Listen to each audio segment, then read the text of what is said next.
Tumakas ka na! Tumakas ka na! Wala ka dito. Humingi ka na ng tulong. Sige na. At hindi kita iiwan. Ang susunod na programa ay rated PG. Ito ay nangangailangan ng patnubay at gabay ng magulang para sa mga batang manonood.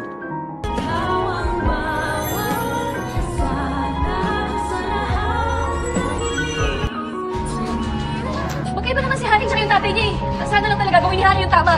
Tuluyan na nga nawala ang tiwala ni Harry kay Carlos matapos niyang malaman na nagsisinungaling pala ito. Makita niya ba naman mismo sa kanyang mga mata ang sinasapit ngayon ng kanyang tita Lynette sa kamay ng kanyang tatay. At feeling ni Harry na igagaya pa yata ni Carlos itong si Lynette dito kay Irene. Kaya naman matapos na makalaga ni Harry si tita Lynette niya at makapagyakapan na sila, ay hindi na nga mag-aaksaya pa ng oras si Harry at ilalabas niya agad ang kanyang tita Lynette sa kwartong yon. Yun nga lang, mapapabagal ang kanilang pagtakas nang dahil sa nahihirapan na palang maglakad itong si Lynette. Kaya naman magpapasya si Harry na pasanin na lang ang kanyang tita Lynette. Yun nga lang, aksidenteng malalaglag sa bulsa ni Harry ang kanyang cellphone at maiiwan ito sa paanan ng hagdan sa loob ng bahay. At mukhang ito pa nga ang magbibigay ng clue kay Carlos na pumasok si Harry sa kanilang bahay at niligtas na nito ang kanyang tita Lynette. Kawawa pa nga itong si Arman kay Carlos dahil mapapagalitan ito ng impacto matapos malaman ni Carlos na ikunento pala nito sa kanyang anak na si Harry ang lahat ng kanyang mga sinabi sa kanya patungkol kay Lynette. Kaya yun na nga naging paraan upang mailigtas ni Harry si tita Lynette niya. Samantala, akala naman talaga nitong si Regan na nakikipagkampihan itong si Harry sa kanyang tatay na si Carlos. Kaya naman sasawayin siya ni Doc Lindon at sasabihin sa kanya